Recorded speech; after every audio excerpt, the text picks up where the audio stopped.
If you clicked on this video, then you are probably wondering to yourself whether a mechanical keyboard is worth all that money, or you're just bored and watching random videos. But alas, if you are wondering if you should buy a mechanical keyboard or not, then I am here to tell you that yes, you should.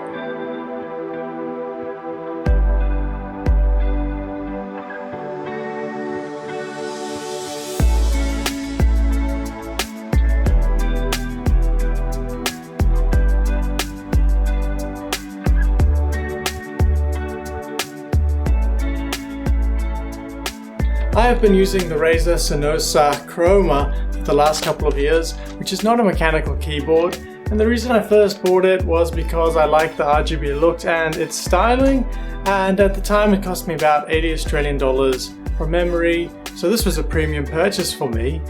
But the reason I didn't go all the way and buy a mechanical keyboard at the time was because I didn't really want to dish out a couple of $100 on a keyboard. It just seemed a bit wrong, you know?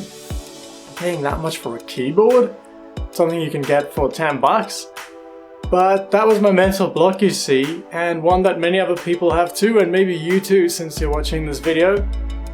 And the problem with a non-mechanical keyboard, mine at least, the Synosa Chroma, was that as I typed a lot during the day, and I do type a lot as I work from home and I work on programming and on writing, I recently had the realization that my hands really dislike being at the keyboard.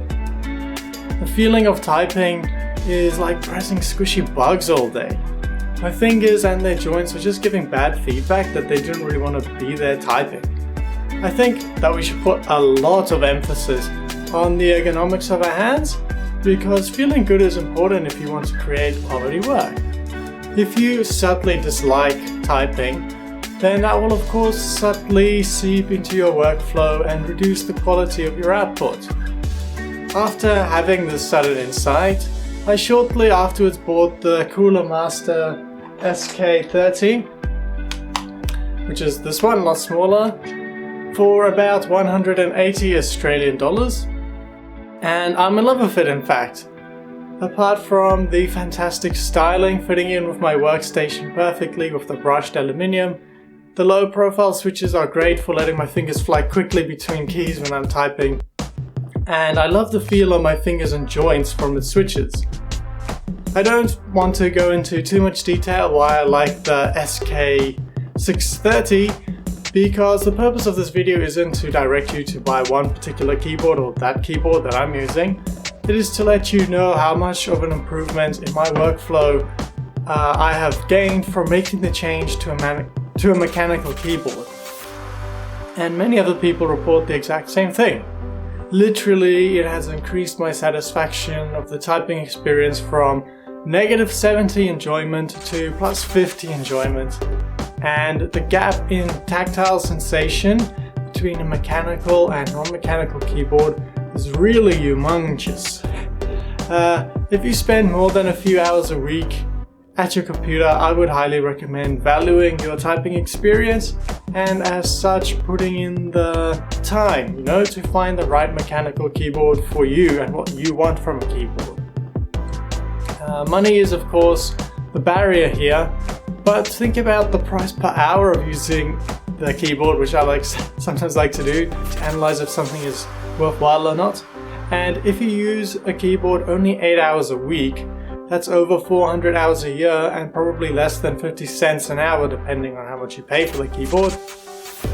And you will be getting great returns for your investment because your happiness and satisfaction should be valued really highly, but also the improvement in your quality and quantity of work will increase, bringing you in more success and money.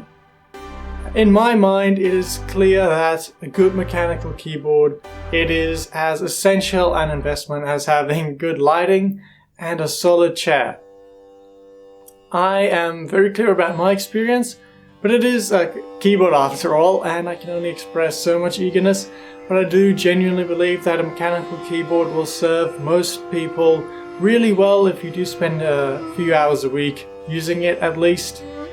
And in Afrikaans we have a saying which is goedkoop is duurkoop, which translated to a less eloquent version says buying cheap is actually buying expensive. And it definitely was that way for my keyboard purchases, because I lost all that productivity and happiness by using an inferior product. And I just ended up buying the proper keyboard eventually anyways, which means I paid twice, once for a mediocre keyboard which wasn't even that cheap, and once for a great one.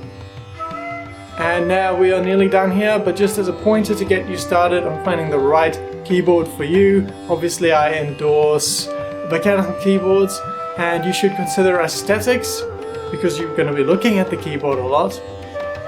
And then the main thing is to consider what type of switch you prefer, and you can go in store and test out these different switches, as mechanical keyboards have very different feels to them and sounds based on their switch types.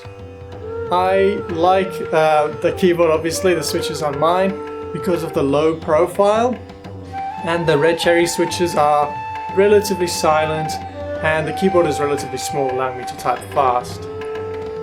And the sound also on this keyboard is quite satisfying without being loud, and the feel of my joints is very balanced, and unlike my previous keyboard.